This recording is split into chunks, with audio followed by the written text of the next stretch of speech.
करते हैं। सो महक अग्रवाल, सबसे पहले आप मुझे बताओगे EIS चैप्टर नंबर 2 का नाम। Financial and accounting system. Very good. SMP chapter number 4 का नाम। 4 का कॉर्पोरेट लेवल स्ट्रेटजीज। 5 का बिजनेस लेवल स्ट्रेटजीज। फर्स्ट का इंट्रोडक्शन टू SM। ठीक है, ट्राई करो 6 का। 6 का वो फंक्शंस वो ही थे, वो तीनों लेवल होते हैं ना, वो कौन सा लेवल बचा है? कॉर्पोरेट हो गया, बिजनेस हो गया, फंक्शनल होगा मैम। चलो ठीक है, गुड जॉब महक, नो पेनल्टीज, कांग्रेचुलेशंस। मैं याद करके आई थी ना। पता था कि आज मैम फिर से मेरे साथ सबका पता था मुझे आज तो। ठीक है, चलो। सो महक तो सेफ हो चुकी है, बाकी कंटेस्टेंट्स अभी सेफ नहीं है। Late us just start with the today's class.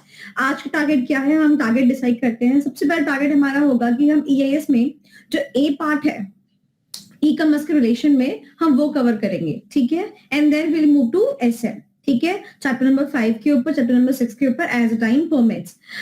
So let us just commence chapter number 4 in EIS. Anyone in the class would like to tell me the name of the chapter?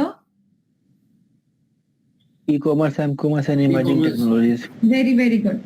So now मैं आपको बताती हूँ, इसमें ना हम जो bifurcation कर रहे हैं वो सिर्फ 2 कर रहे हैं, part A and part B.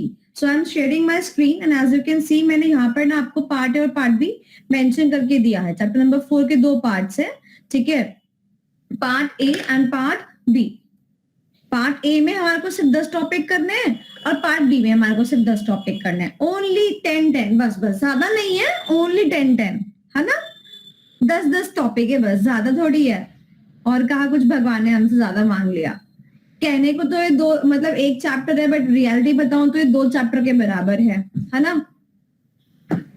मैं कह रही है कि मैम ये सारे हम ही करेंगे। हाँ बेटा, ये सारे हम ही करेंगे।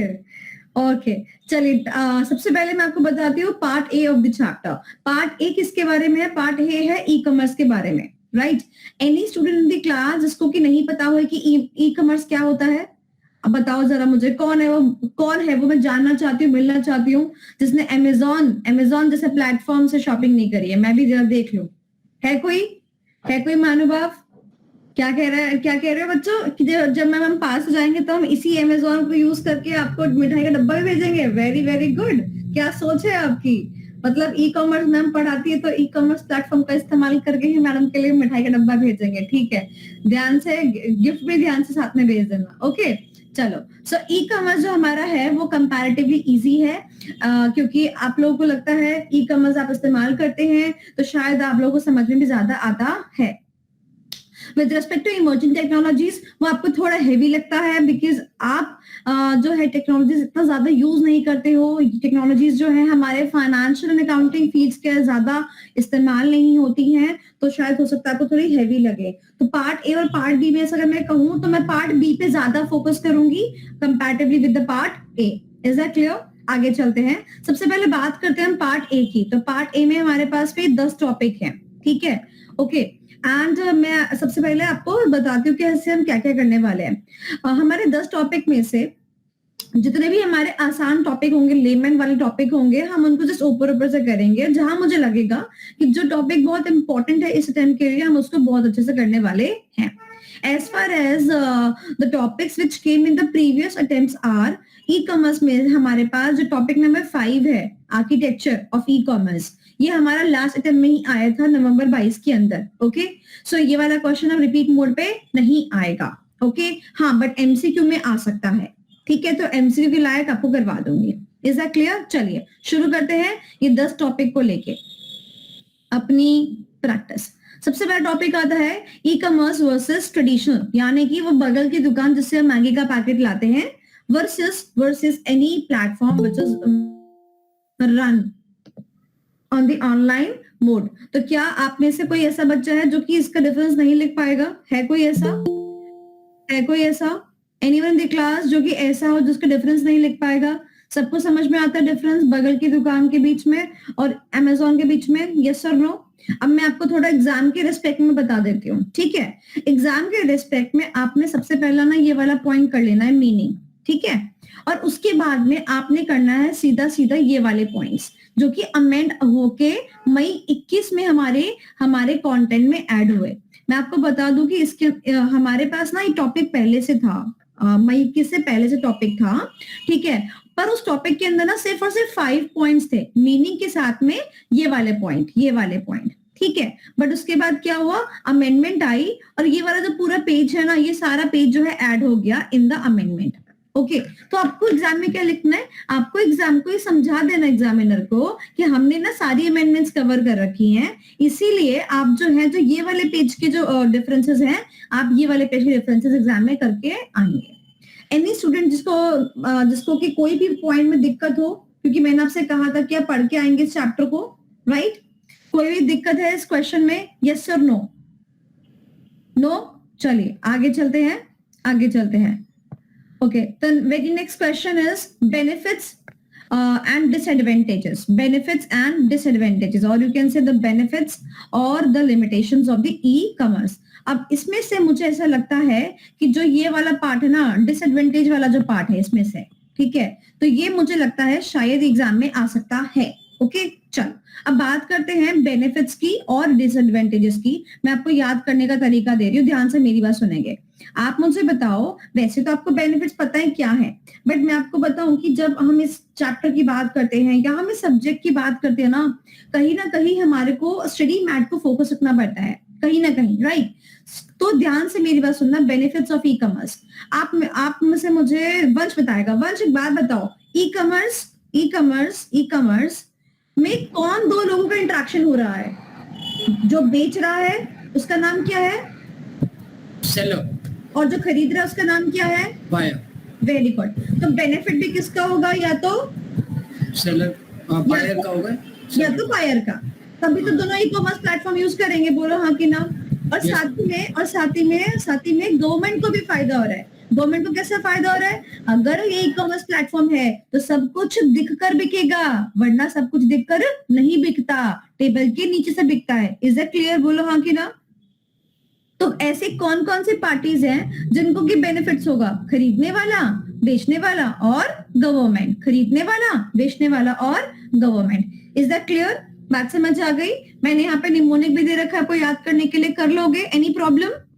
किस किस को बेनिफिट है दिवांशु? खरीदने वाले को, बेचने वाले को और गवर्नमेंट को, ठीक है। चलो अब आगे चलते हैं डिसएडवांटेजेस को, जिसको मुझे लगता है कि एग्जाम में आ सकता है। तो मैं इसका एक पॉइंट आपको समझा देती हूँ।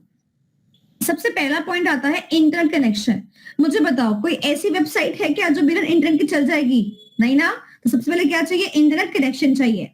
Next is high setup cost. High setup cost का मतलब ये है कि सोचो, अगर आज मैं एक दुकान हूँ, मैं पर्चों की दुकान चलाती हूँ, मुझे ई कॉमर्स में कन्वर्ट करना है अपना बिजनेस, तो कितनी सारी सेटअप कॉस्ट लगेगी ना। मेरे को हार्डवेयर लाना पड़ेगा, सॉफ्टवेयर लाना पड़ेगा, मेंटेनेंस चार्जेस देने पड़ेंगे। वेबसाइट का खर्चा देखा है तुमने? डोमेन खरीद के सेकेंड ईयर से जो मेंटेनेंस कॉस्टिंग जाती है ना, इतने में तो एक इंसान ना प्रॉफिट कमा लेता है दुकान का। You know that? अगर आप एक ऐप बनवाने के लिए जाओ ना, तो उस ऐप में इतना खर्चा आता है। अगर वो ऐप क्लाउड बेस्ड जाती है ना, उस ऐप का कम से कम 25,000 रुपए महीने का खर्चा है। छोटी सी ऐप का 25,000 रुपए महीना। एक नॉर्मल इंसान की सैलरी की बात करती हूँ मैं। तो कितनी सेटअप कॉस्ट कितनी ज्यादा हाई है ना। एक दुकान, छोटे वाला दुकान जो 25,000 प्रॉफिट कमा रहा था, वो 25,000 का ऐप नहीं दे देगा। नेक्स्ट इज बिजनेस की लिमिटेशंस। अब सब चीजें तो हम ऑनलाइन नहीं कर सकते। आज के टाइम पे सोचो, अगर मान लो महक, अगर मान लो तुम्हारे अकॉर्डिंग तुम्हारी सिस्टर्स की शादी तय हो गई, तो क्या तुम अमेजोन से गोल्ड खरीदोगी? नहीं ना, बगल की दुकान से जाके खरीदोगी ना। तो there are limitation to certain goods, right. Next is legal issues. Legal issues यानी कि अब देखो, मान लो बगल की दुकान से कुछ सामान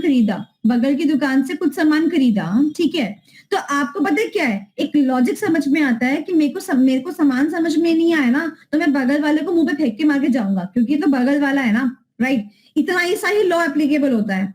लेट्स सपोज देवांश गया और उसने क्या किया, उसने एक ऐसा प्रोडक्ट खरीद लिया बगल की दुकान से जो कि एक्सपायर्ड था। देवांश जाएगा तो उसको बोलेगा, भाई यार तूने भी एक्सपायर्ड दे दिया मेरे को सामान, देख के दे देता। वो भी क्या कहेगा, अरे क्या देवांश तुम्हारा रोज का न जाना है, वो मैंने देखा नहीं ध्यान, तुम दूसरा ब्रेड ले लो। तो इट्स फाइन। बट अगर मैं बोलूँ ई कॉमर्स प्लेटफॉर्म की, तो ई कॉमर्स प्लेटफॉर्म में क्या होता है, ई कॉमर्स प्लेटफॉर्म के अंदर देयर आर वेरियस लिमिटेशन। क्या पता उसके सामने लिखा हो नो रिटर्न पॉलिसी, और उसके तहत देवांश का है कि मैं अब क्या करूं, मुझे तुमने ब्रेड दे दिया जो कि एक्सपायर्ड था, क्या मेरे को कोई लॉ गवर्न करता है कि नहीं करता है? तो लीगल इश्यूज आने चालू हो गए। और मैं आपको एक और चीज बताती हूँ, क्या हुआ था, आईटी एक्ट जो हमारा आया था ना, आईटी एक्ट आया था बेटा जी साल 2000 में, it came in the year 2000, right?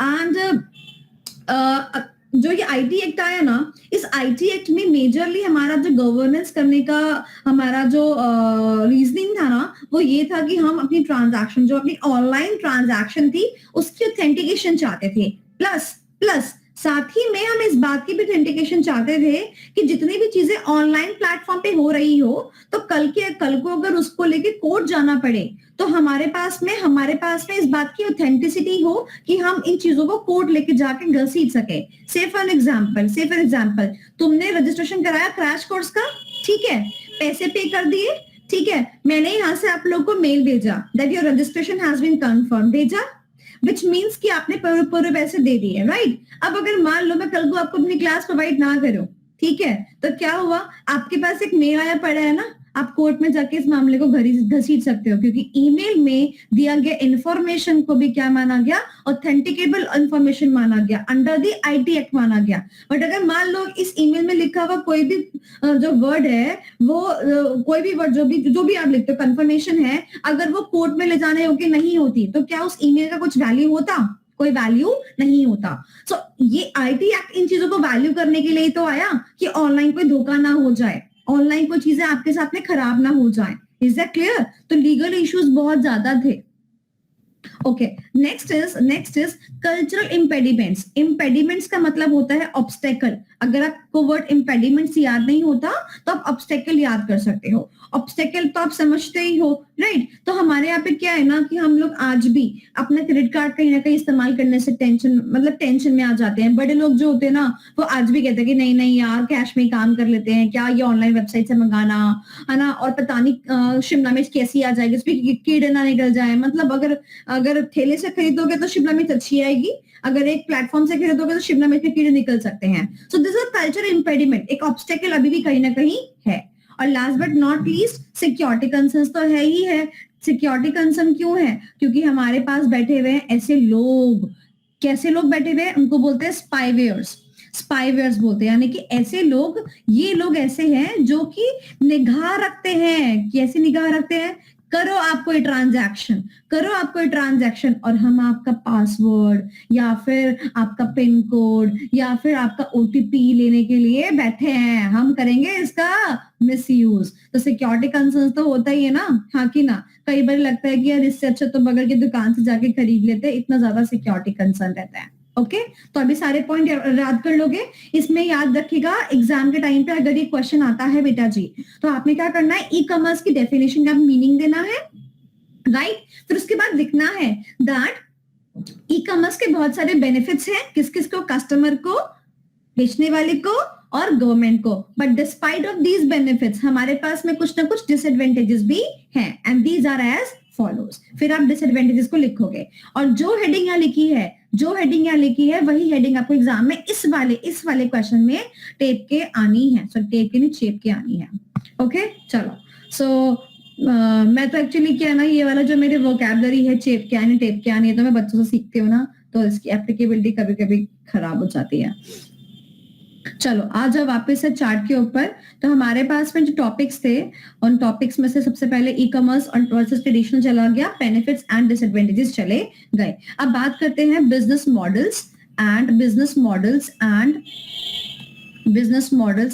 E business markets.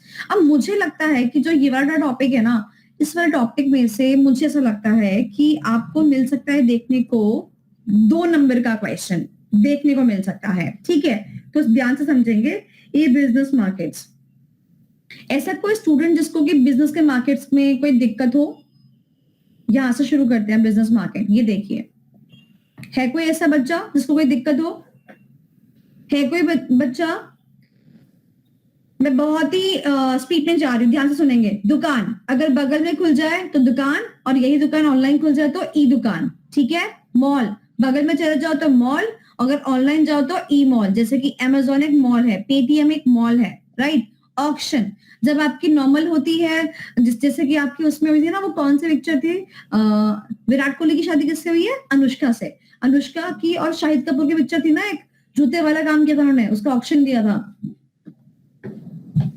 कोई बदमाश कंपनी थी वो। वाह, वेरी गुड दिवांश, बदमाश कंपनी। तो नॉर्मल ऑक्शंस आपने देखे हैं, ठीक है, बट वही ऑक्शन अगर ऑनलाइन हो जाए तो ये क्या बन जाता है, ई ऑक्शन। वैसे तो मैंने यहाँ पर ईबे लिखा है, क्या कोई बच्चा ऐसा है जो कि मुझे बता सकता है इसके अलावा कोई और एग्जाम्पल? बहुत फेमस है रे, बहुत फेमस है। OLX very good, very good, very good. OLX, OLX, OLX पे मेरी गाड़ी पुरानी हो गई, कहाँ बेचूंगी? ओलेक्स पे। मेरा एसी पुराना। कार्स 24, अब तो बहुत सारे आ गए, true value. Very good, very good, very good. चलो, तो ये काम जब ऑनलाइन हो गया तो यही क्या बन गया, e auction. Okay, next is portals. ये तो बहुत सारे पोर्टल्स होते हैं, Naukri.com है ना, जहां पर क्या होता है, सारी की सारी वेब कंटेंट जो डेटा होता है वो एक जगह आपको मिल जाता है। Is that clear? पोर्टल। अब बात करते हैं बायर एग्रीगेटर की, जो कि आपको शायद समझ में ना आता हो। एनीवन जिसको कि बायर एग्रीगेटर समझ में आता है? Anyone? Yes ma'am. Okay, so Deepanshu tell me, buyer aggregator में कौन एग्रीगेट करता है, बायर या सेलर? मैम बेसिकली इसका सबसे अच्छा एग्जांपल हो सकता है जोमेटो। मैंने एक क्वेश्चन पूछा कि बायर एग्रीगेटर में एग्रीगेट कौन करता है, बायर या सेलर?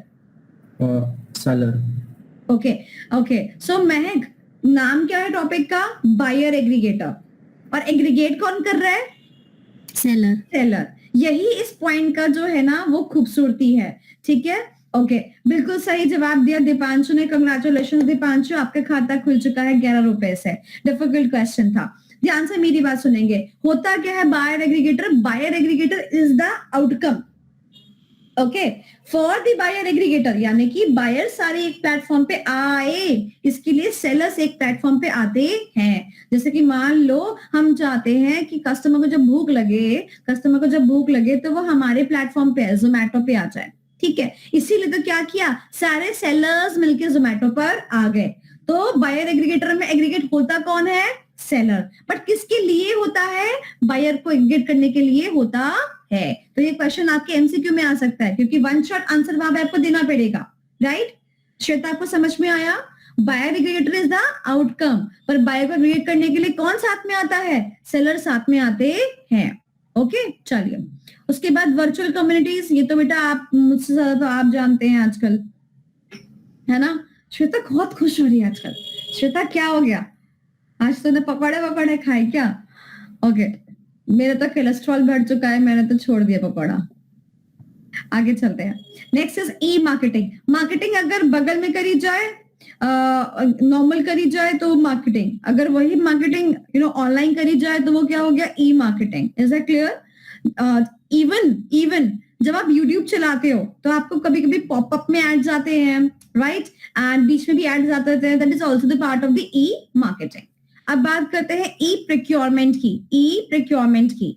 अब जो बेटा ई प्रोक्योरमेंट है और जो नीचे वाला ना ई डिस्ट्रीब्यूशन, ठीक है, इसमें आपको समझना है, ध्यान से मेरी बात सुनेंगे। हो सकता है ये आपके लिए नया हो, e procurement and E distribution. E procurement, procure यानी कि लेके आना, ई प्रोक्योर करना यानी कि लेके आना, ई डिस्ट्रीब्यूशन यानी डिस्ट्रीब्यूट करना। ये जो चीजें है ना, ये आपके काम नहीं आती, आप यानी कि कस्टमर के काम नहीं आती। ये किसके काम आती है, जो बंदे काम करते हैं, जो बंदे प्रोडक्शन में सामान लेके आते हैं या फिर जो ट्रेडिंग करते हैं, उनके काम आती है ये वाली ऐप, ठीक है। क्या होता है, ध्यान से मेरी बात समझना। अगर ये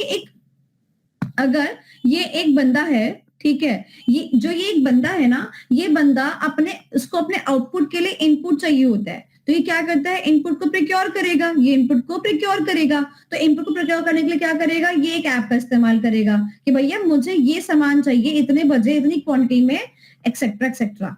तो ये जिस ऐप का इस्तेमाल करता है इसको बोलते हैं ई प्रोक्योरमेंट ऐप, सामान को प्रोक्योर करने के लिए। बात समझ आई?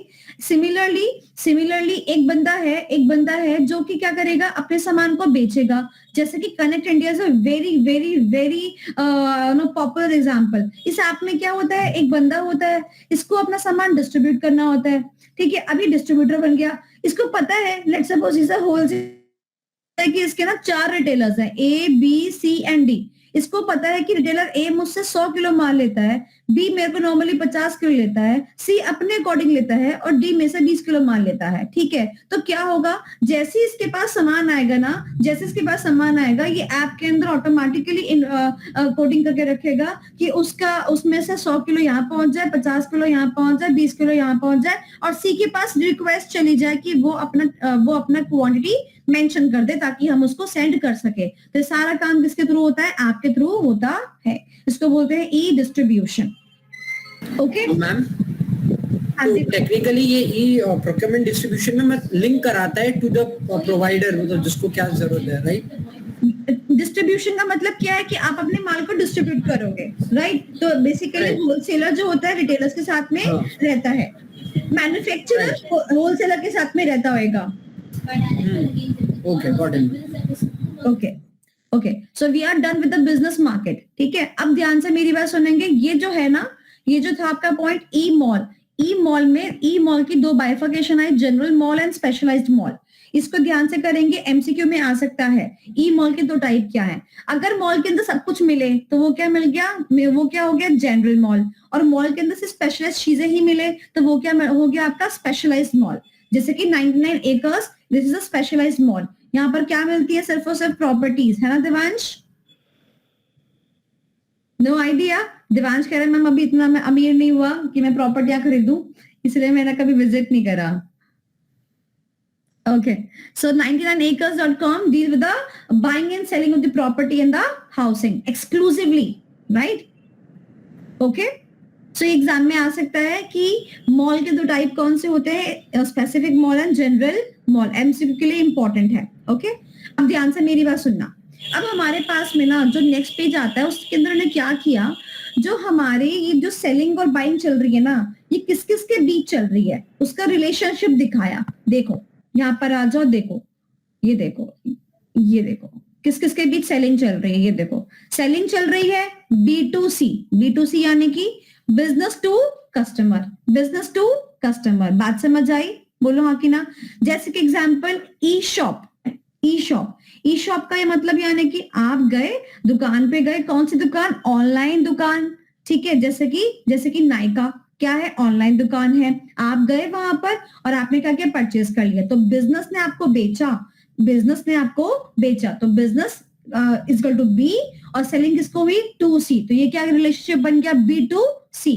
आपको पता होगा अगर आप शार्क टाइम वगैरह देखते हैं तो वो आपसे बोलते भी थे, अच्छा आप B2C करते हैं, आप B2B में नहीं जाना चाहते हैं इस चीज को। हाँ देखा सुना होगा आपने इसी लाइन, ये नमिता थापर ज्यादा बोलती थी। तो ये क्या है, रिलेशनशिप्स हैं। अब नेक्स्ट इज B2B यानी कि बिजनेस टू बिजनेस। अच्छा वंश, आप मुझे एक बात बताओ, जो ई डिस्ट्रीब्यूशन वाला जो लास्ट वाला ऐप था, ई डिस्ट्रीब्यूशन वाला C1 इंडिया, एक बिजनेस था मैन्युफैक्चरर का और बाकी सारे क्या थे, होलसेलर्स, या फिर होलसेलर्स थे बाकी सारे क्या थे, रिटेलर्स थे। क्या दोनों ही जन बिजनेसमैन है? हाँ जी। तो ये क्या बन गया, B2B। क्या बन गया, B2B। ओके, नेक्स्ट आपने मुझे एग्जांपल दिया ओलेक्स का, श्वेता है ना, आपने मुझे एग्जांपल दिया ओलेक्स का। मैं अपना एसी बेचना चाहती हूँ, मैं बिजनेस थोड़ी करती हूँ एसी का, मैं भी क्या हूँ, एक सी, आप भी क्या है, एक सी। ये कैसे रिलेशनशिप है, C2C। बात समझ आती है? उसके बाद नेक्स्ट है C2B, C2B customer to business. इसका एग्जांपल है bankbazaar.com, यानी कि यहाँ पर क्या जाएगा, कस्टमर से बिजनेस के पास जाएगा। एनीवन जो कि मुझे इसके अलावा कोई और एग्जांपल दे सके C2B में? पैसा बाजार, ऐसा बाजार। ओके, और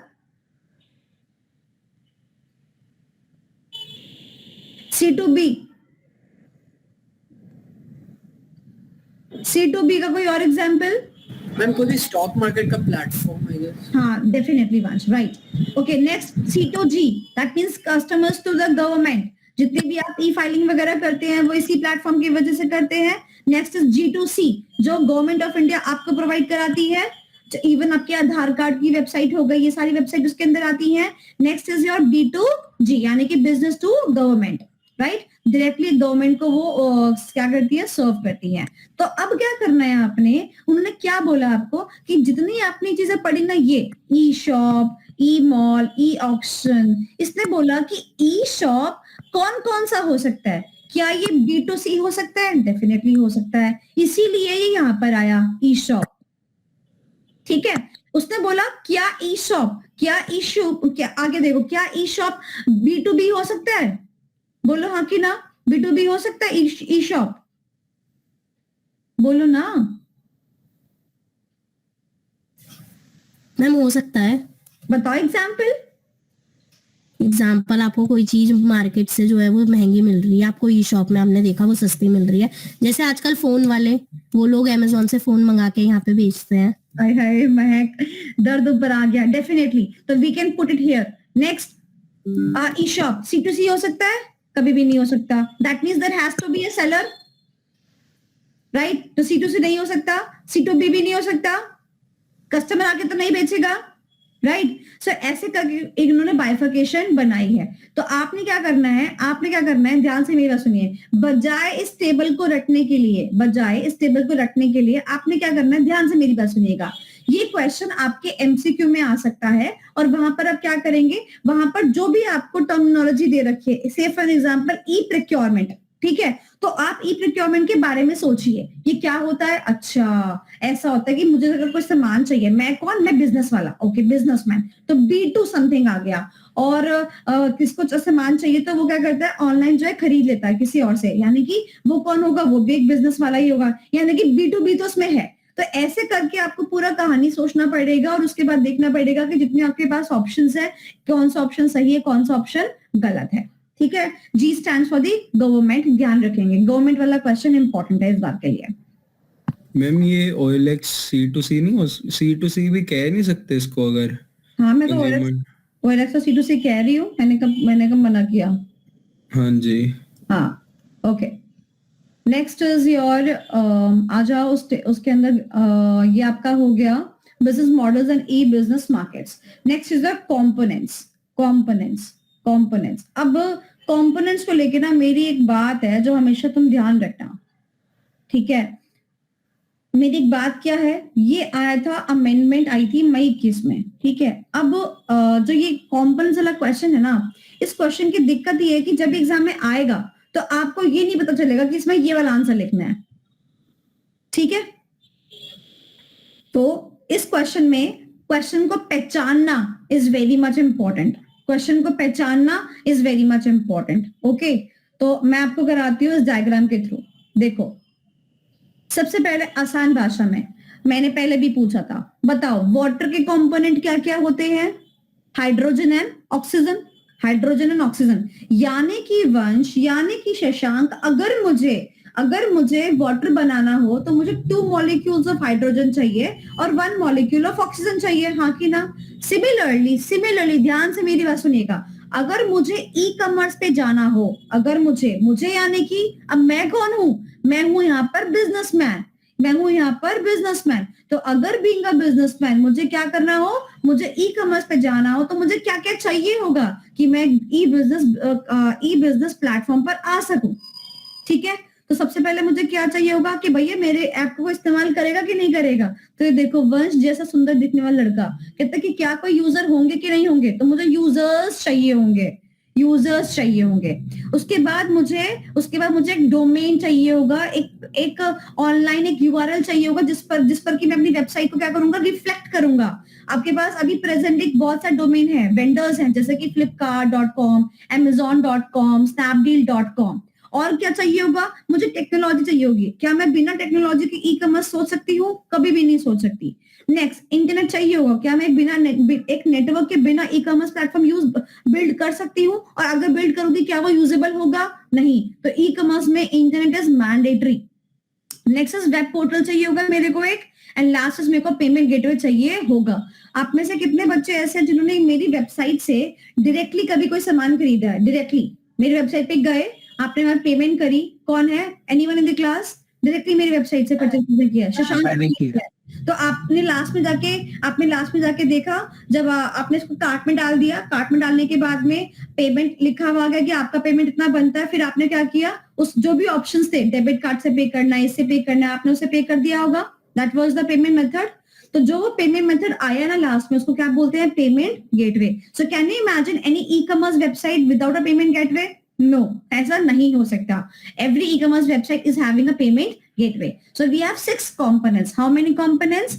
6 कंपोनेंट्स। ठीक है, ध्यान से मेरी बात सुनिएगा। इसमें 2 क्वेश्चन बनते हैं। एक क्वेश्चन तो बनता है एग्जैक्टली ई कॉमर्स के कंपोनेंट का, यानी कि 6 नंबर का एग्जैक्ट क्वेश्चन, और एक क्वेश्चन बनता है आपका सेपरेट क्वेश्चन। एक क्वेश्चन बनता है आपका separate question on the technological infrastructure. Is that clear? Is that clear? चलिए अब बात करते हैं, मैं आपको समझा देती हूँ इस टॉपिक के बारे में, so that you can now then read. So now user, the user can be any person or any individual using the e-commerce platform. अब बात करते हैं e-commerce vendors के लिए हमारे को क्या क्या चाहिए। हमारे को अपनी वेबसाइट के लिए हमारे को e-commerce vendors चाहिए होंगे, और उसके लिए हमारे को क्योंकि हम चाहते हैं कि हमारी ट्रांजैक्शन क्या है, काफी हद तक एफिशिएंट रहे। अब अमेजोन है, ठीक है, अब अमेजोन आपको सामान डिलीवर करके जाता है। श्वेता, तो क्या अमेजोन ने दुकान खोल के रखी है? नहीं, अमेजोन ने गोडाउन खोल के रखे हैं, तो गोडाउन की ऑपरेशंस उसको देखने पड़ेंगे। अमेजोन को शिपिंग पॉलिसी देखनी पड़ेगी, रिटर्न पॉलिसी देखनी पड़ेगी। तो ये आ गया उसका ई कॉमर्स के अंदर क्या क्या बातें उसको देखनी पड़ेंगी to ensure have a better and effective transaction. ये क्वेश्चन एग्जाम में अलग से ऐसे आ सकता है, ये लाइन को मार्क करो इंपॉर्टेंट, और इस लाइन से क्वेश्चन आ सकता है, इस लाइन से अलग से क्वेश्चन आ सकता है अगर मुझे पेपर डिफिकल्ट बनाना होगा तो।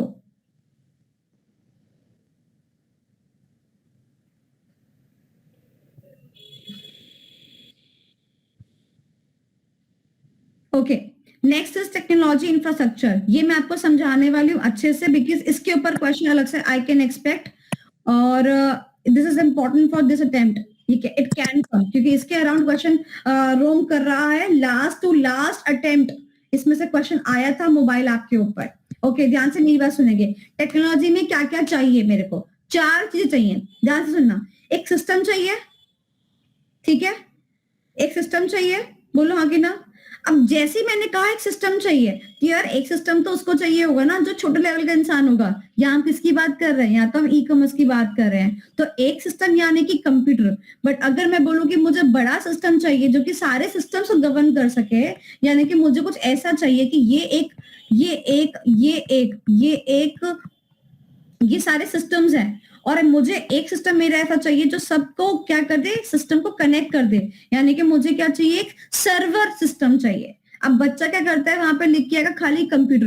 अरे कंप्यूटर तो उसको चाहिए जो छोटी सी दुकान चला रहा है, कंप्यूटर सर्वर उसको चाहिए जो अपना धंधा चला रहा है। बात समझ आई? बात समझ आई? तो वहां पर आपको लिखना पड़ेगा कंप्यूटर सर्वर। अब इस सर्वर से ये सर्वर क्या करेगा? सारे के सारे काम करेगा, और काम करने के बाद आपका डेटा कहाँ जाएगा? एक डेटाबेस के अंदर जाएगा।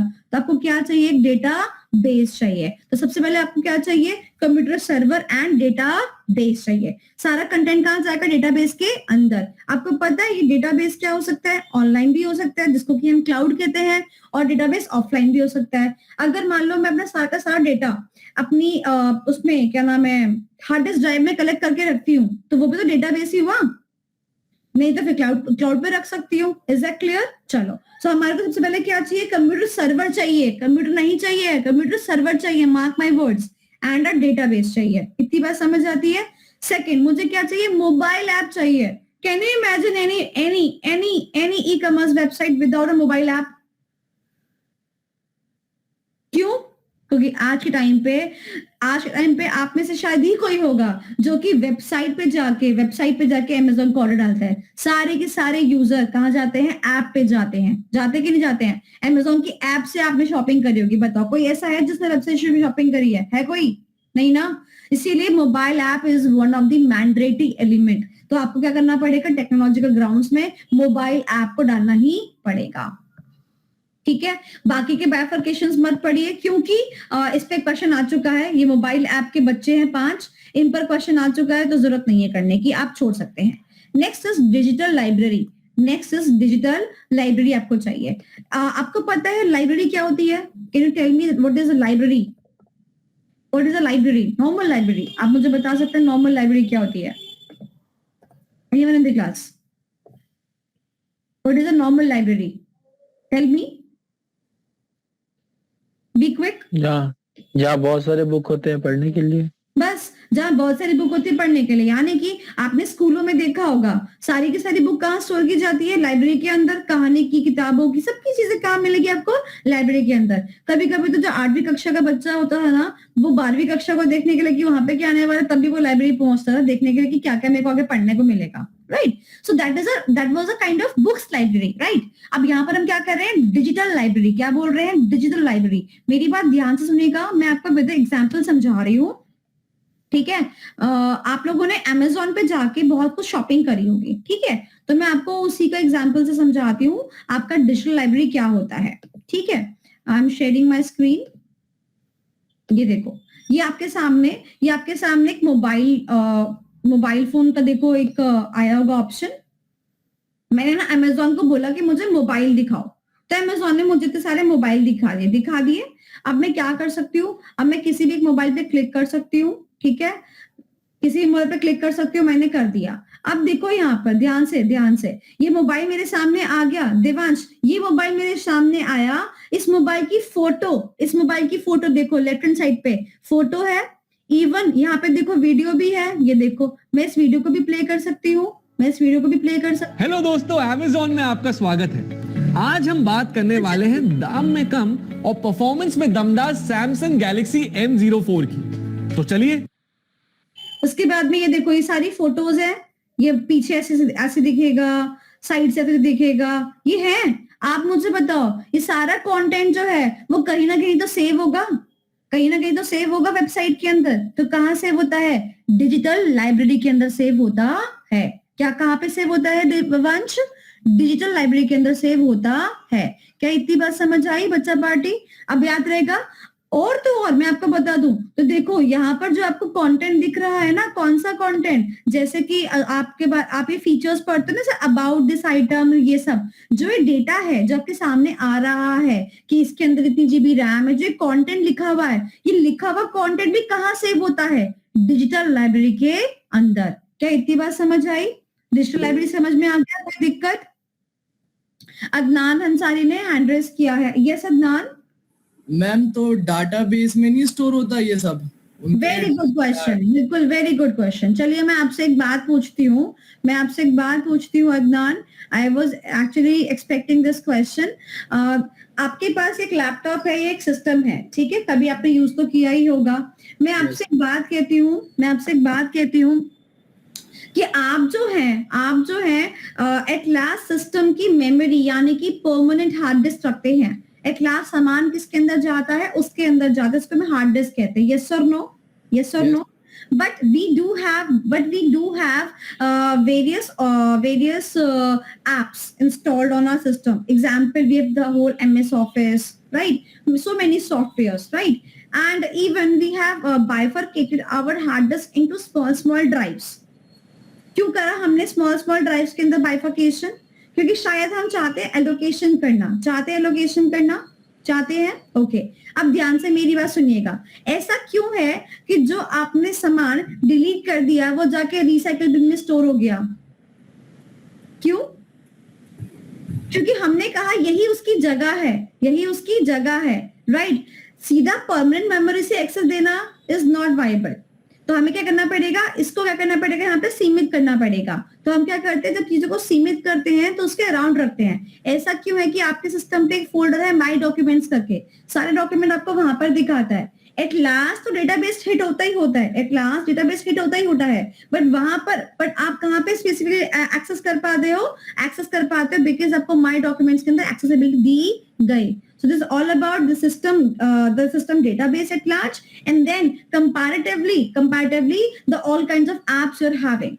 So in case of an Amazon app, in case you're asking for any mobile information, though it will come from the database, but database के अंदर भी एक classification बना के रखा होगा digital library. So I can say, so database is a huge content, it is a population, and the digital library is just a part of it.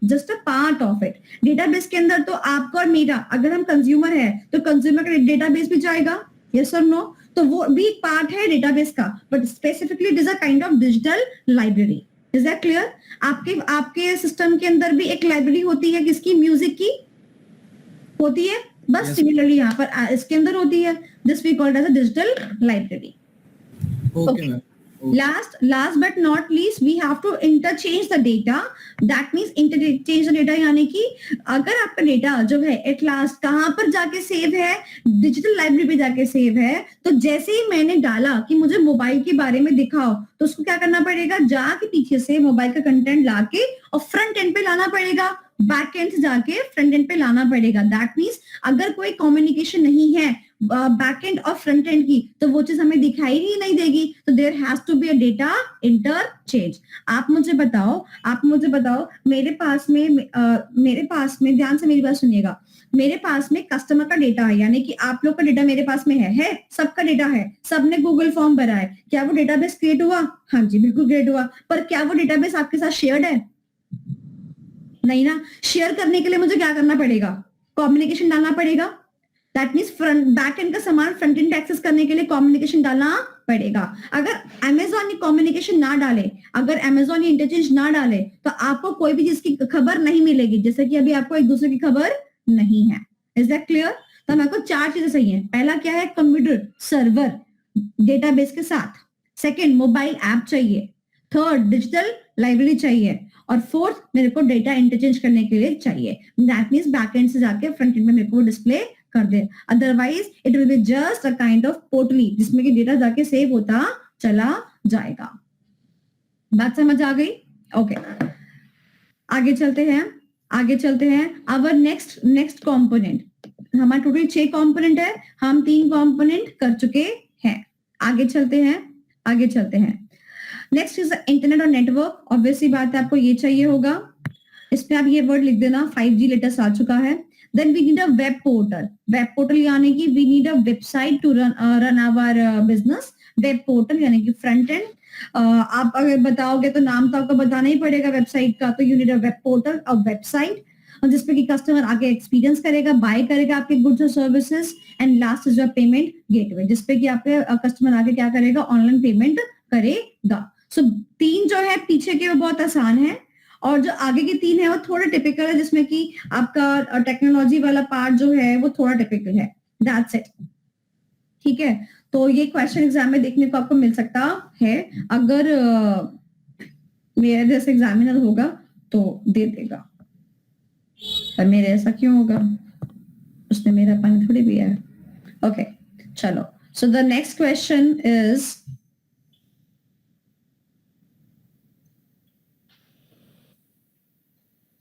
Architecture. So architecture वाला सवाल जो एग्जाम में आ चुका है, but still I am gonna tell you a bit about it, क्योंकि architecture जो है आपका वो न्यूमेरिकल में फिर भी आ सकता है. ठीक है, तो आप ये देखेंगे, ये वाला डायग्राम देखेंगे, 2 tier architecture and 3 tier architecture. Train की बर्थ होती है सेकेंड एसी और थर्ड एसी, बस वही है. 2 tier आर्किटेक्चर यानी कि सेकेंड एसी, और 3 tier आर्किटेक्चर यानी कि थर्ड एसी. 2 tier आर्किटेक्चर यानी कि सेकेंड एसी, और 3 tier आर्किटेक्चर यानी कि थर्ड एसी. ठीक है, ध्यान से मेरी बात सुनना. मेरी एक वेबसाइट है, ठीक है, और उस वेबसाइट पे क्या है, आप जाते हो, आप कंटेंट को जो आपको चाहिए होता है आप सेलेक्ट करते हो, कार्ट में डालते हो, पेमेंट करते हो, निकल के बाहर आ जाते हो. करते हो ऐसा? ठीक है, ओके. अमेजोन की वेबसाइट है, उस पर भी आप ऐसे ही करते हो, आपको जो पसंद आता है आप क्या करते हो, उसको कार्ट में डालते हो, फिर उसके बाद देखते हो अरे वाह महाशिवरात्रि ऑफर लगाया हुआ है, कूपन कोड डालते हो, और उसके बाद क्या करते हो, उसको जाके पेमेंट कर देते हो. करते हो कि नहीं करते हो? ठीक है, तो देखो एक तरफ अमेजोन है, ठीक है, एक तरफ मेरी वेबसाइट है, और दूसरी तरफ है हमारी ICAI की वेबसाइट. ठीक है, जैसे कि मान लो आपको क्या करना है, लास्ट अटेम्प्ट का पेपर जो है वो डाउनलोड करना है. ठीक है, आप गए ICAI.org पे, ठीक है, प्रीवियस ईयर क्वेश्चन पेपर आपने क्लिक किया, और वहां पे आ गया नवंबर 22, मई 22 आ गया. तुरंत आपने क्लिक किया, और क्या हुआ, क्लिक करते ही उसने इंस्ट्रक्शन भेजी. किसने इंस्ट्रक्शन भेजी? फ्रंट एंड ने बैक एंड को इंस्ट्रक्शन भेजी कि हमारे यूजर को क्या चाहिए, नवंबर 22 का पेपर चाहिए. तो फ्रंट एंड ने रिक्वेस्ट डाली बैक एंड को. ठीक है, ओके, और उसके बाद बैक एंड क्या करेगा, फ्रंट एंड को लाके सौंप देगा, ले नवंबर 22 का पेपर, और फिर हमारे सामने क्या आ जाएगा, रिफ्लेक्ट होके आ जाएगा. This is how ICAI works. कितने जन इंक्लूड हुए? 2 जन. एक तो वो जो हमें दिख रहा है that is a front end, एक वो जो हमें नहीं दिख रहा that is a back and. Front end यानी कि जो हमें लैपटॉप पे हम देख रहे हैं, it can be the mobile, it can be the laptop, ये क्या हो गया आपका फ्रंट एंड, द क्लाइंट और द यूजर। और पीछे क्या है आपका लास्ट में डेटाबेस। ICAI ने ये एक पोर्टली बना रखी है, सारे RTP, सारे MTP, सारे सिस्टम कहाँ है, यहाँ पर है। जैसी कस्टमर मांगता है वो इसमें से निकाल के आपको रिफ्लेक्ट कर देता है। That means ICAI is using two-tier architecture, ICAI.org. जबकि on another hand we have a lovely website of Amazon. अब वहां पे क्या होता है, आपको जो सामान पसंद आता है आप कार्ट में डालते हो, फिर कूपन कोड लगाते हो, उसके बाद बकायदा पूरी कैलकुलेशन होती है कि इतना आपका सामान का वैल्यू था, इतना आपने कूपन कोड लगा दिया, और उसके बाद में आपसे पूछता है किस एड्रेस पे आपको सेंड करवाना है, और फिर जाके ट्रांजैक्शन कंप्लीट होती है। होता है ऐसा? तो देखो, जब आपने यूज किया तो आप यूजर, आपने फ्रंट एंड का इस्तेमाल किया। जब मोबाइल का फोटो आया, डेटाबेस अल्टीमेटली वहां से डेटा फेच होके आएगा, but there was also kind of mediator in between who was doing certain calculations. Like आपने कूपन कोड लगाया, आपकी कैलकुलेशन हुई, आपने 5 सामान खरीदे जया, हर एक सामान जो था ना 100 रुपए का था, अब बिल अमाउंट कितना हो गया, 500 रुपए हो गया कि नहीं हो गया? आपने कूपन कोड लगा के 100 रुपए घटा दिए तो कितना हुआ, 400 हुआ। ये दिमाग वाला काम भी तो कोई लेयर कर रही होगी ना, तो बीच में हमने एक दिमाग वाला लेयर बना दिया। उस दिमाग वाले लेयर को क्या कहा, it is a application layer. ये दिमाग वाला लेयर क्या करेगा, दिमाग का काम करेगा। जब भी किसी वेबसाइट पे दिमाग का काम लगेगा तो हमें ये लेयर घुसानी पड़ेगी। इतनी बात समझ आई? तो अमेजोन पे तो दिमाग का लेयर चाहिए। या अमेजोन अगर मान लो 2D आर्किटेक्चर पे काम करे तो पता क्या होगा, आप मोबाइल लिखेंगे, आपको मोबाइल की फोटो आएगी, कहां से रिफ्लेक्ट होके, डेटाबेस से रिफ्लेक्ट होके, ठीक है। उसके बाद आपको पैसे भी दिख जाएंगे, आप उसको कार्ट में भी डाल दोगे, बट उसके बाद तो कुछ नहीं कर पाएंगे बिकॉज़ उसके पास दिमाग तो है ही नहीं। इसीलिए आपने नोटिस किया होगा, जिस वेबसाइट से आप अपना स्टडी मैट मंगाते हैं, क्या है उस पोर्टल का नाम बताओ? CDS। आपको पता है कि वो CDS का अलग क्यों बनाया URL? क्योंकि हमारा ICAI.org वर्क करता है 2D आर्किटेक्चर पे, राइट? और CDS को हम 2D पे नहीं रख सकते थे। बात समझ आई? सो तो CDS को 2D पे रखते तो दिक्कत हो जाती ना, दिमाग वाला काम कौन करेगा फिर? क्लियर हुआ? फंडा क्लियर हुआ? तो ICAI.org works on 2D architecture, whereas CDS वाला जो पोर्टल है आपका स्टडी मैट वाला, that works on 3-tier architecture. बात समझ आ गई? Is that clear? आर्किटेक्चर जो 3 tier वाला है, इसमें कौन कौन सी लेयर होगी? उसमें दोनों लेयर सेम होंगी 2 tier वाले की, बस एक लेयर बीच में बढ़ेगी। वो कौन सी लेयर है? Application layer. ये क्वेश्चन आपका ऑब्जेक्टिव में आ सकता है, क्योंकि सब्जेक्टिव में तो ऑलरेडी आ चुका है। क्लियर? डन हो गया? चले आगे। Okay, so we are done. Out of the 10 topics we are done with the 2 topics, application layer. और देखिए, मैंने इसे फोटो में ना ऐसा CPU जैसा बना रखा है, बिकॉज CPU ही करता है ना सारा अरिथमेटिकल कैलकुलेशन, दिमाग का काम सारा CPU करता है, तो मैंने इसमें CPU जैसा बना रखा है, इसीलिए दिमाग का काम करने के लिए। शिवम कह रहा है क्या एक इंसान 3-tier आर्किटेक्चर पे वर्क करता है कि 2-tier आर्किटेक्चर वर्क करता है? देखो, अगर एक इंसान रट्टू तोते की तरह वो फेंक दे जो उसके सिखाया गया है तो वो 2-tier आर्किटेक्चर पे है। अगर वो केस बेस्ड क्वेश्चन सॉल्व कर पाता है तो वो 3-tier आर्किटेक्चर पे बेस्ड है। ठीक है, चलो आगे चलते हैं। Next topic is our e-commerce workflow. आपको याद है कि हमने ना एक टॉपिक किया था ई-कॉमर्स के कंपोनेंट, है ना? अदनान, कितने कंपोनेंट थे ई-कॉमर्स के? 6 कंपोनेंट्स है मैम। Very good. कौन कौन से थे?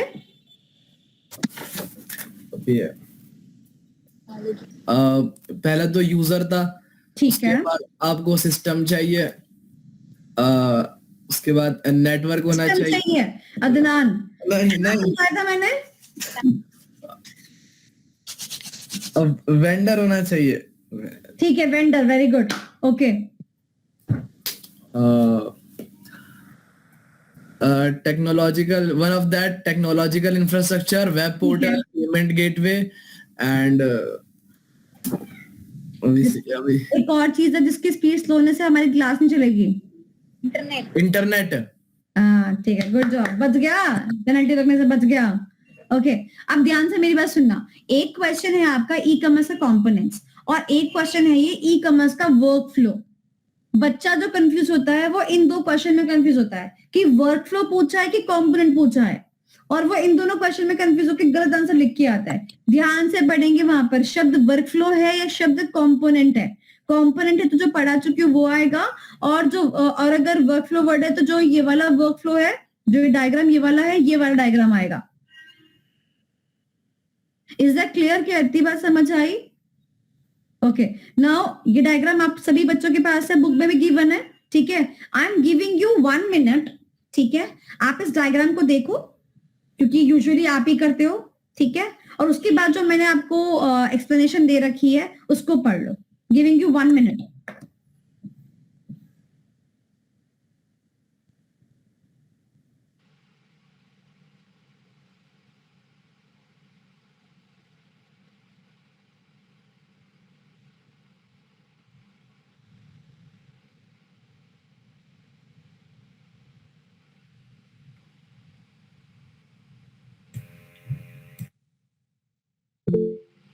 हाँ जी, ऐसा कोई बच्चा को समझ में ना आया हो? अच्छा देवांश, आपने हैंड रेज किया।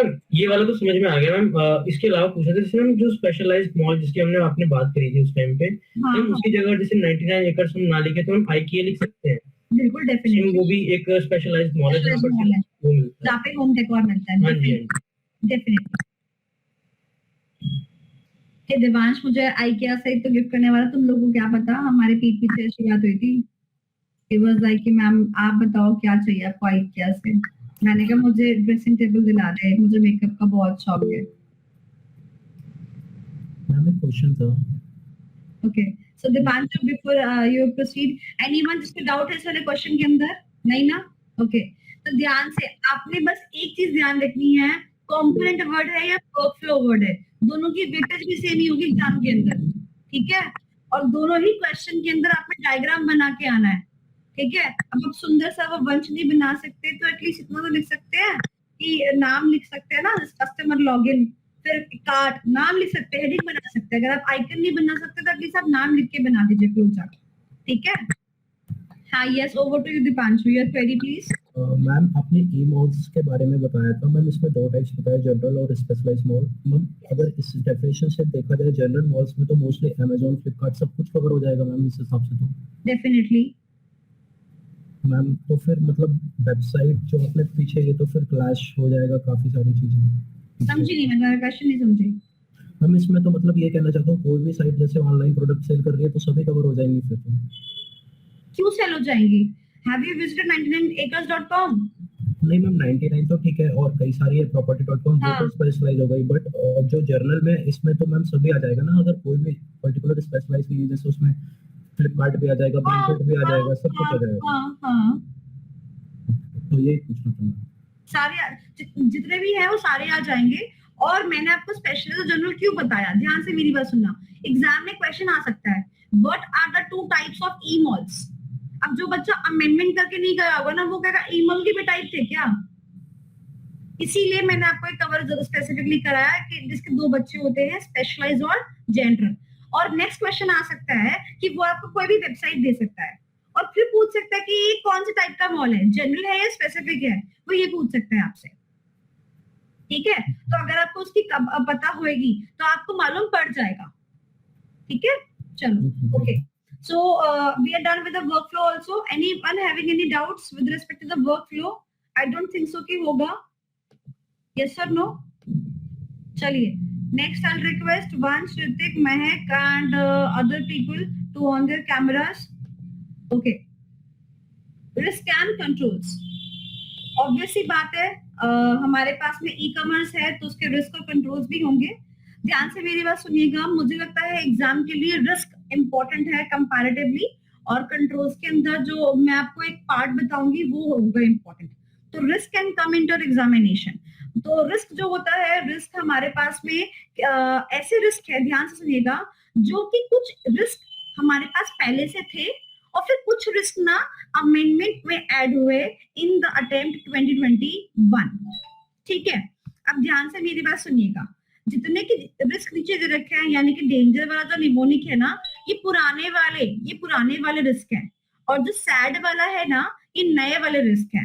तो क्या करना है आपने, हमेशा जब एग्जाम में क्वेश्चन आएगा तो पहले सैड वाले लिखने हैं और फिर डेंजर वाले लिखने हैं। कहने का मतलब ये, मान लो क्वेश्चन आया आपका 4 मार्क्स का, तो आप क्या करोगे, आप सैड लिखोगे, 1 2 3 3 पॉइंट्स हो गए, और उसके बाद आपके पास चॉइस है, डेंजर में से कोई भी एक पॉइंट उठा के आप लिख सकते हैं। 4 नंबर का क्वेश्चन है ना, राइट।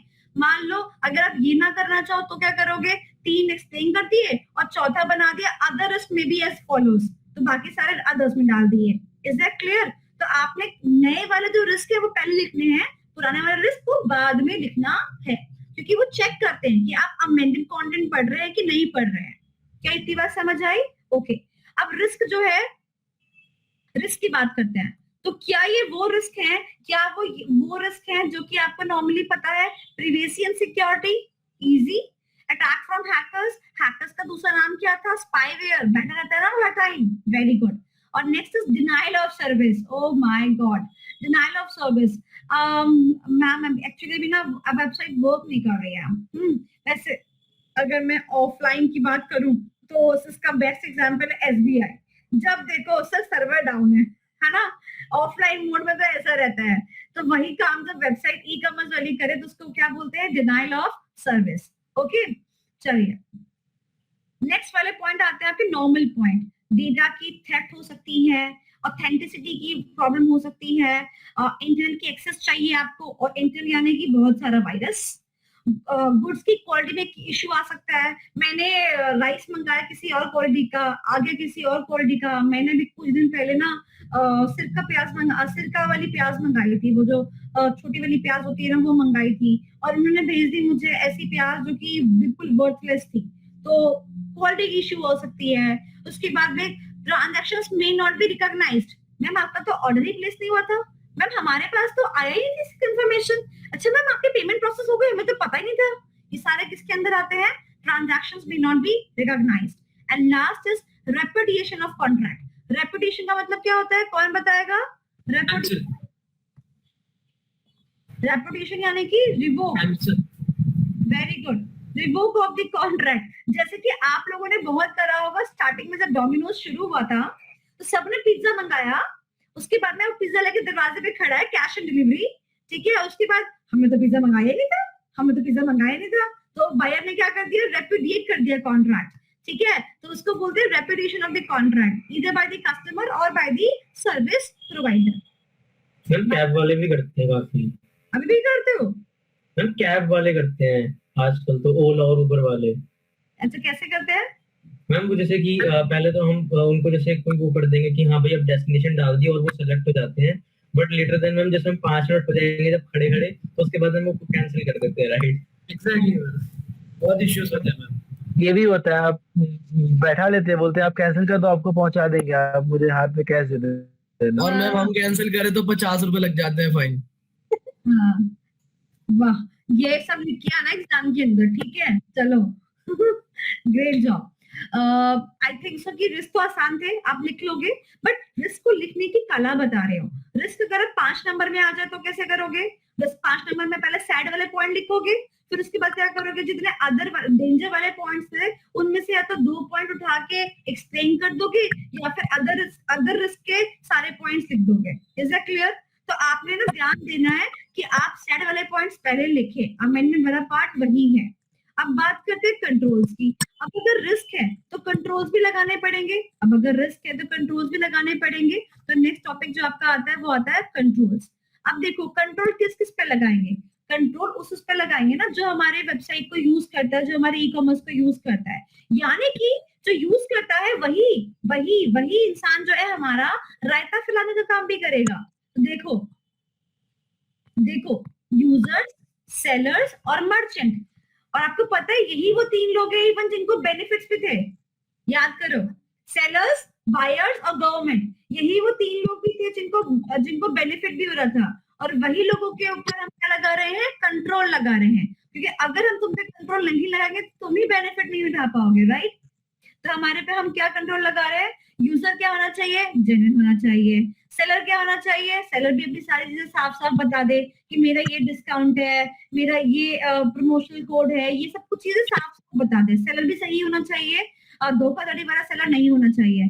आपको पता है आजकल इंस्टाग्राम पे ना मेरे को बहुत सारे लोग होते हैं वो पेजेस वगैरह चलाते हैं और वो कहते हैं कि आप हमें पेमेंट कर दो फिर हम ये साड़ी आपको कुरियर करवा देंगे और उसके बाद वो गायब हो जाते हैं, है ना। तो इसमें क्या है, सेलर क्या कर रहा है, खराब सेलर है, जेन्युइन सेलर नहीं है। ओके, और एक चीज जो आजकल बहुत होती आई है वो आपको दिखाते हैं प्रोडक्ट फ्रॉम 200 रुपीज और जब आप उस पर क्लिक करो सीधा 200 का 2000 हो जाता है।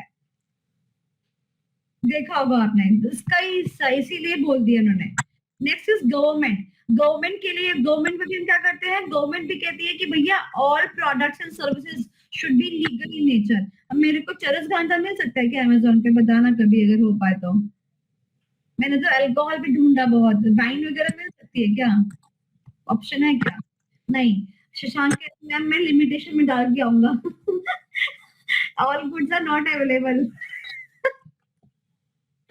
चलो ओके, अब बात करते हैं बाकी की। अब ध्यान से मेरी बात सुनना, यहाँ तक की कहानी आपको पता थी। अब आगे की कहानी में मैं 2 पार्ट में डिवाइड करूंगी। एक तो ये 3 लोगों का ग्रुप, और उसके बाद में एक और आया विच द पेमेंट गेटवे। ये आपका आया अलग से। अब ध्यान से सुनना, क्या कोई ऐसी वेबसाइट है जो बिना पेमेंट गेटवे के काम कर सकती है? नहीं, क्योंकि हमने कंपोनेंट में पढ़ा, इसलिए हम पेमेंट गेटवे पे भी कंट्रोल लगाएंगे। पेमेंट गेटवे पे क्या कंट्रोल लगेगा? पेमेंट गेटवे पे ये कंट्रोल लगेगा भैया तो ट्रांजैक्शन को कम से कम ऑथेंटिकेट तो कर दे, इफेक्टिव तो कर दे, फुल प्रूफ तो कर दे, it has to be efficient effective. जैसे कि मान लो आपको पता है जब आप मेरी वेबसाइट से जाके कुछ ऑर्डर प्लेस करते हो तो मेरे को उसको जब पैसा होता है विद इन 3 डेज मिलता है, ठीक है। तो that is a kind of process and it is a full to process कि यही है, ऑथेंटिकेट कर रखा है प्रोसेस। तो जो भी पेमेंट गेटवे आप इस्तेमाल कर रहे हो वो क्या होना चाहिए, फुल टू होना चाहिए। ये हमने उसके ऊपर क्या लगा दिया, कंट्रोल लगा दिया। ओके, नेक्स्ट इज योर ये वाली family NSP, TSP and LSP. अब इसको समझेंगे, ये आपका एग्जाम में ना उसमें आ सकता है, क्या नाम है, एमसीक्यू के अंदर इवन इसकी फुल फॉर्म आ सकती है। आप देखो सबसे पहले सबका सरनेम जो है ना वो कॉमन है। सरनेम क्या है सबका, सर्विस प्रोवाइडर। अब जो मैं आगे आपको समझाने वाली हूँ 1 मिनट के लिए आप ध्यान से सुनेंगे और फिर उसके बाद में आपको जो नोटिंग करनी होगी करेंगे।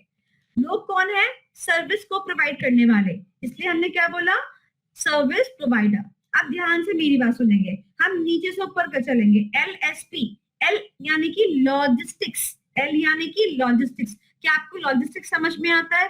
यस मैम हमें लॉजिस्टिक्स समझ में आता है। तो बताओ क्या ई कॉमर्स के अंदर एलएसपी इंक्लूड नहीं होंगे ना, लॉजिस्टिक्स वाले होंगे जो सामान को इधर से उधर लेके जाएंगे, होगा कि नहीं होगा? तो मुझे बताओ क्या लॉजिस्टिक्स वालों के ऊपर हम कंट्रोल्स नहीं लगाएंगे कि ढंग से डिलीवरी कर देना, बोलो हाँ कि ना? तो एलएसपी यानी कि लॉजिस्टिक्स सर्विस प्रोवाइडर भी अच्छा होना चाहिए, टाइमली डिलीवरी कर देने वाला होना चाहिए। अब बात करते हैं टीएसपी का क्या फुल फॉर्म है, बताओ जल्दी। टीएसपी का फुल फॉर्म क्या है, टेक्नोलॉजी सर्विस प्रोवाइडर। क्या नाम है, टेक्नोलॉजी सर्विस प्रोवाइडर। याद है कंपोनेंट्स के अंदर टेक्नोलॉजी था, इवन हमने कंपोनेंट्स के अंदर वेंडर भी पढ़ा, हमने वेब पोर्टल भी पढ़ा, राइट। आप मुझे बताओ अगर मुझे वेबसाइट बनानी है तो मुझे सबसे पहले डोमेन लेना पड़ेगा। डोमेन लेने के लिए कहाँ जाऊंगी बताओ, कहाँ जाऊंगी डोमेन लेने के लिए? AWS। हाँ वही है, पता नहीं पीछे सर बैठा वो भी हंस रहे इस बात पे। मे बी मैम कई सारे वेंडर्स होते होंगे जो प्रोवाइड करते हैं। बहुत सारे वेंडर तो अच्छा, जैसे केले बिकते हैं ना ऐसे डोमेन बिकते होंगे, है ना। कैसी बात करते हैं लोगों ने। तो अगर एक वेबसाइट चाहिए तो डोमेन के, मान लो मुझे चाहिए लाइक सपोज esmclasses.com, तो मेरे को कहीं से खरीदना पड़ेगा कि नहीं खरीदना पड़ेगा? कहाँ से खरीदूंगी? गवर्नमेंट बेचती है मेरे ख्याल से ना। गवर्नमेंट, माय गॉड ये कोई बेचता है इसको, जैसे एक जना है वो बेचता है, वो बेचता है। मैम डोमेन का जो ओनर होता होगा वही बेचता होगा। डोमेन का जो ओनर होगा वो बेचता होगा। अगर कोई डोमेन टेकन ही नहीं है, मान लो मेरा मन कर रहा है मैं बना रही हूँ theoryqueen.com, theoryqueen.com कोई डोमेन है ही नहीं, मैं बना रही हूँ, तो अब कौन है?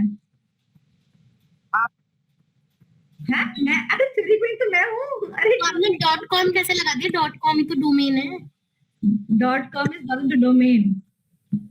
मैम एक वेबसाइट तो सुना था पहले, GoDaddy कुछ तो था, GoDaddy.com, वहाँ से सब, वो तो एक प्लेटफॉर्म है आई गेस। कुछ ऐसा है मुझे जो कि संतुष्ट कर रहा है, जिससे मुझे हंसी नहीं आ रही है। यस, इवन आपको उसके ऐड भी देखने को मिलते हैं कि डोमेन वहां से जाके परचेज कीजिए। इससे थोड़ी ना आज मेरा मन किया कि आज मैं ये वेबसाइट बना लूं तो जाके मैं बना लूंगी। सबसे पहले मुझे डोमेन परचेज करना पड़ेगा, फिर उस वेबसाइट का जो डेटा होगा वो कहीं रखूंगी, तो मैं उसको जहां रखूंगी उसकी स्टोरेज भी मुझे परचेज करनी पड़ेगी। हाँ कि ना, जिसको कि शशांक ने बोला AWS। हाँ, तो ऐसे करके सामान जो है परचेज करना पड़ता है। तो ये ऐसे नहीं कि मुंह उठा गया जो मन कर रहा है वेबसाइट बना दिया सब कुछ कर दिया। तो आपको पैसा लगता है, पैसा टेक्नोलॉजी लगती है, तो उसको बोलते हैं टेक्नोलॉजी सर्विस प्रोवाइडर, यानी कि जो आपको टेक्नोलॉजी प्रोवाइड कर रहा है। सिंपल सी एक बात समझो, अगर मैं कल को अपनी ऐप बनाना चाहूँ तो क्या मुझे टेक्नोलॉजी यूज करनी पड़ेगी? हाँ। तो क्या मुझे टेक्नोलॉजी को खरीदना पड़ेगा? हाँ। आप मुझे बताओ, आप जीमेल यूज करते हो? क्या जीमेल टेक्नोलॉजी है ना? अच्छा, आप मुझे अपनी आंसर शीट भेजोगे, जीमेल से भेजोगे? शिवा में तो हाँ, क्योंकि पीएमपी ले रहा है। तो एक बात मुझे बताओ, जीमेल आपको देता है 15 GB का फ्री स्पेस, क्लाउड पे देता है कि नहीं देता? 15 GB तक का देता है, ये फ्री सर्विस होगी। जैसी मुझे 15 GB की जगह 30 GB चाहिए होगा, तो क्या करना पड़ेगा? मुझे परचेज करना पड़ेगा। किससे परचेज करूंगी? जिसका है गूगल का, गूगल से जाके परचेज कर लूंगी, नहीं कर लूंगी? राइट। तो ये क्या है मेरा? Technological service provider. तो गूगल क्या हो गया मेरा? Technology service provider. तो can you imagine any e-commerce website before this technology except the service provider? नहीं, हमेशा हमें कोई ना कोई सर्विस प्रोवाइडर चाहिए होगा on the technological grounds. Google के इतने सारे सर्वर खड़े हैं सिंगापुर के अंदर, तुम्हारे पिताजी के हैं? नहीं ना, देने पड़ेंगे ना पैसे, तभी तो वहां पे सर्वर में जाके अपने डेटा को स्टोर कर पाओगे। हाँ, बच्चा कहता है कि मैम आपकी ऐप क्यों नहीं आई? हमसे पूछो क्लाउड का पैसा कितना जाता है?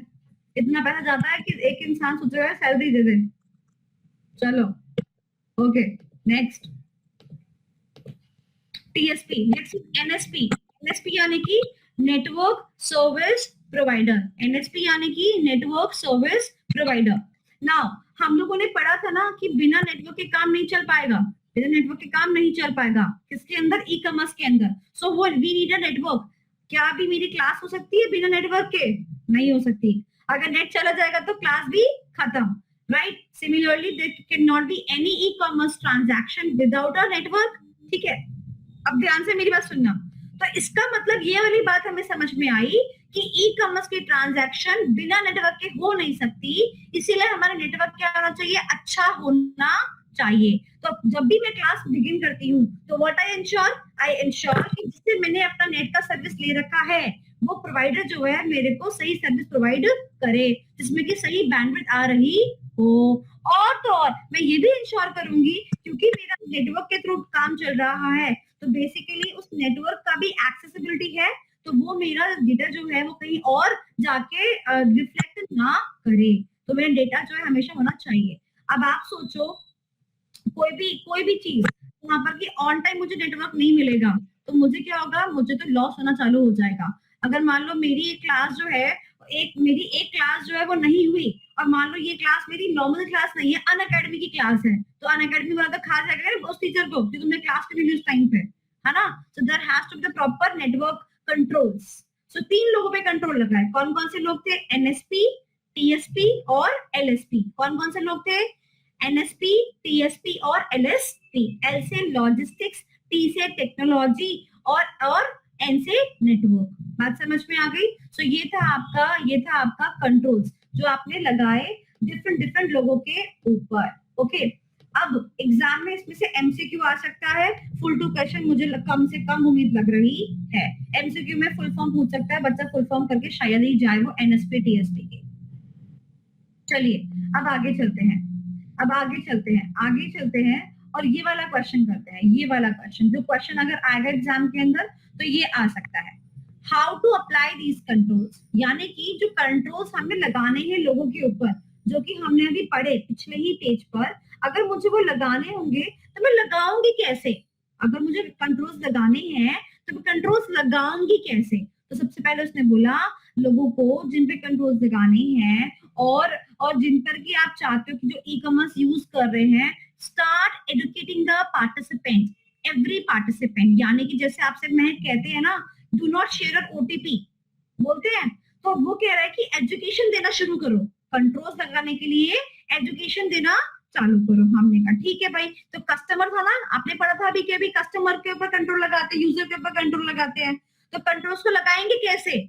उसके बाद से थोड़ी ना कि क्लास कंडक्ट करेंगे कि चलो ई कॉमर्स वेबसाइट को यूज करने से पहले ये कंट्रोल लगाना चाहते हैं आपके ऊपर, एक क्लास देंगे, ऐसी कोई क्लास थोड़ी ना होगी उनके साथ।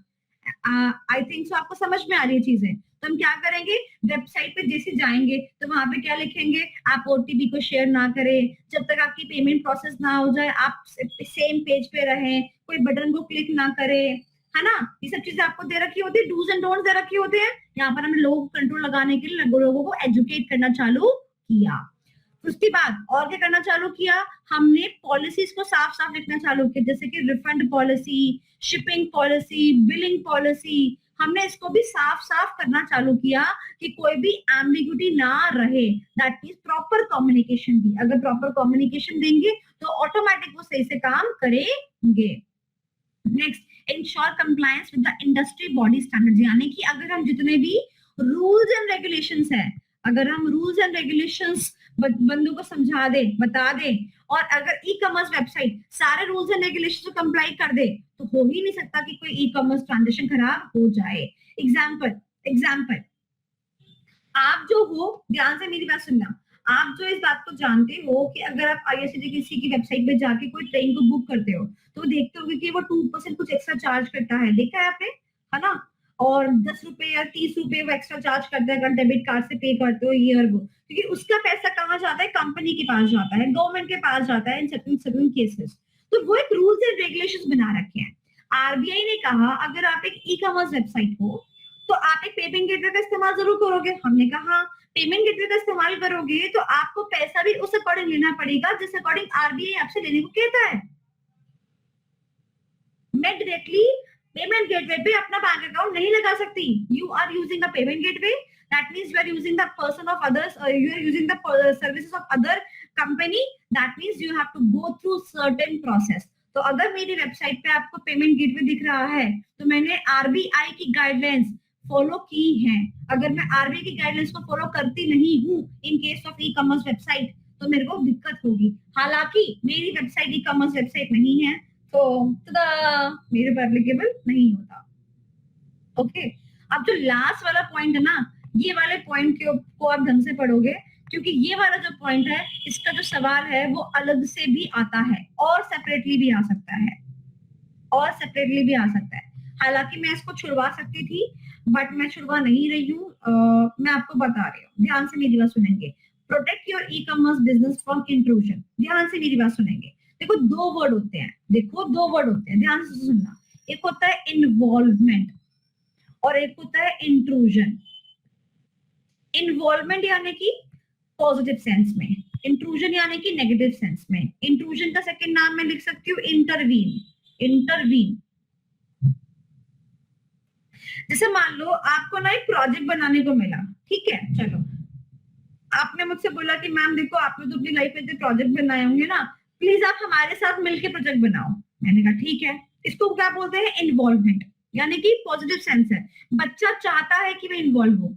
और एक क्या है, आपको प्रोजेक्ट मिला और मैं बीच में अड़ंगड़ आ रही हूँ, अच्छा आपने ऐसा किया, अच्छा आपने इस पैसे किया, आपको पता है इस पैसे करते हैं। आप चाह नहीं रहे हो कि मैं आपको बताऊं बट मैं फिर भी फट्टे में टांग अड़ा रही हूँ। इसको क्या बोलते हैं, इंट्रूजन।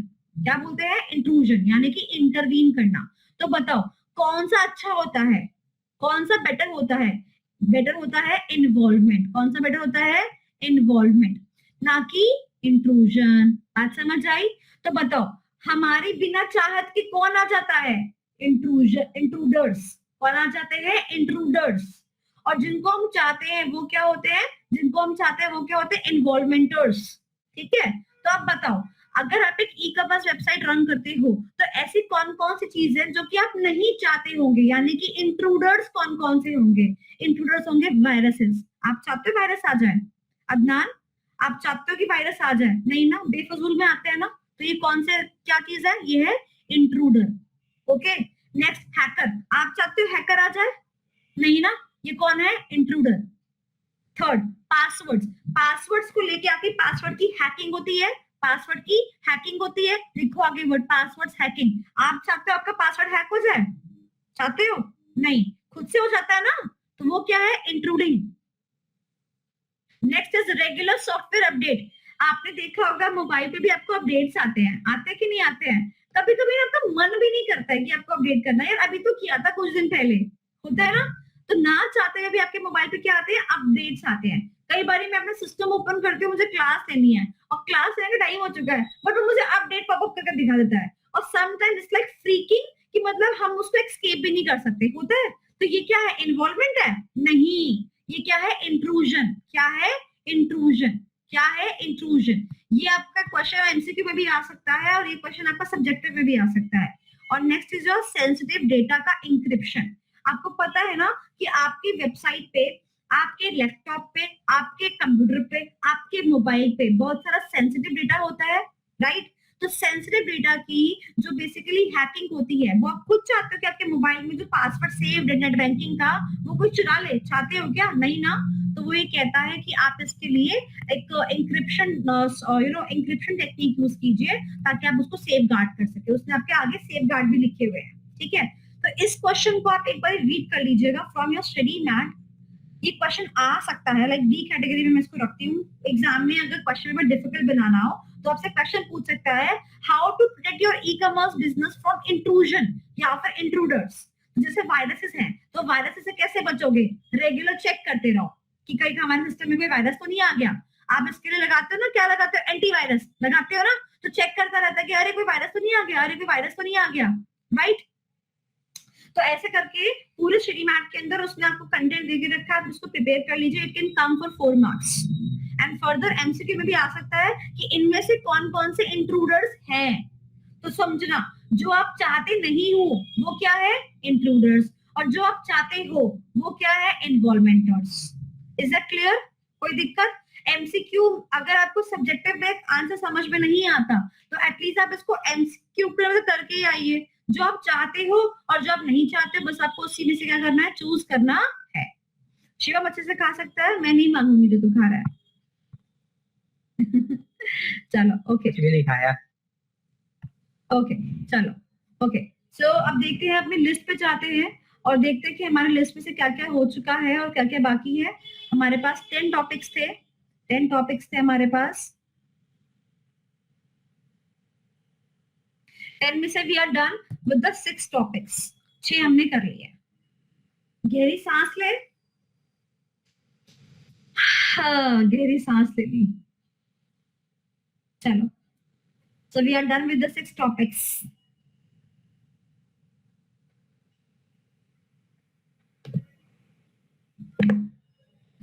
ई कॉमर्स तो आसान था, तब हैवी कैसे लगने लग गया? मैम 10 मिनट का ब्रेक दे दो। 10 मिनट का ब्रेक हो मैम कुछ काम है या मैं जा सकती हूँ? नहीं, तुम नहीं जा सकती, मुझे छोड़ के मत जाओ। तो हम 10 मिनट का ब्रेक दे दो फिर। नहीं, मैं नहीं दे रही। कोई नहीं, मैं नहीं जा सकती। अच्छा, अगर जा सकती है तो एक बात, बस एक क्वेश्चन का जवाब दे दे फिर जा सकती है, ठीक है? यस मैम बोलो। हमने 6 टॉपिक पढ़े ना अभी तक, टॉपिक के नाम बता दे बस खाली। अरे मैम सिर्फ 6 टॉपिक के नाम और उसके बाद 10 मिनट का ब्रेक। चल देखो, पहला तो वो था कि डिफरेंस बताना था, हाँ ठीक है। फिर उसके बाद एक टॉपिक आपने कराया अभी, कौन सा? रिस्क वाला देखा नहीं है। हाँ, एक रिस्क वाला कराया। हाँ, फिर एक एडवांटेज डिसएडवांटेज वाला था। ठीक है 3 हो गए, एक मीनिंग था 4 हो गए। है मीनिंग भी तो होगा। नहीं होगा, है ही नहीं मेरे लिस्ट में मीनिंग। नहीं है, कोई नहीं, 3 तो हो गए। हाँ और एक वो यूजर्स वगैरह थे जिसमें 6, वो कौन सा? यूजर थे। अच्छा नहीं 6 चीज थी, वो यूजर्स थे उसमें, और भी बहुत था, इंटरनेट वगैरह। छह चीज का नाम क्या है? वो 6 चीज का क्या नाम है? मैंने पहली बार पढ़ा है सब्जेक्ट, मुझे तो याद भी नहीं रहता ऐसे। तो याद कर, मुझे सुना के जा बस 6 के 6 पॉइंट और चली जा। 10 मिनट का ब्रेक। चलो मैं 6 पॉइंट सुना दूं वाले। सुना दे। चलो 6 पॉइंट सुना दे। ठीक है यूजर, इंटरनेट, हाँ पेमेंट गेटवे, हाँ ठीक है, और एक वो वेंडर वाला था, वेंडर, हाँ हाँ ठीक है, और इंफॉर्मेशन करके कुछ था, इंफॉर्मेशन टेक्नोलॉजी वाला जो था। ठीक है डन डन। 5, और एक रह गया ना, वेब पोर्टल। ठीक है चलो ओके, तो 4 पॉइंट हो गए। 6 करे पे 4 हुए हैं। 2 और बता। जो 5 हो गए मैम। नहीं मतलब मेन लिस्ट के हमारे 2 पॉइंट्स रह गए। अच्छा उसके भी, अब ये तो बता दिए मैम, हमने कहा था ये बता दे। जो ये 6 पॉइंट है इसकी हेडिंग पता है क्या? इसकी हेडिंग है कंपोनेंट्स। ठीक है कंपोनेंट्स। हाँ कंपोनेंट्स। चलो जा ब्रेक, 10 मिनट का ब्रेक लेते हैं।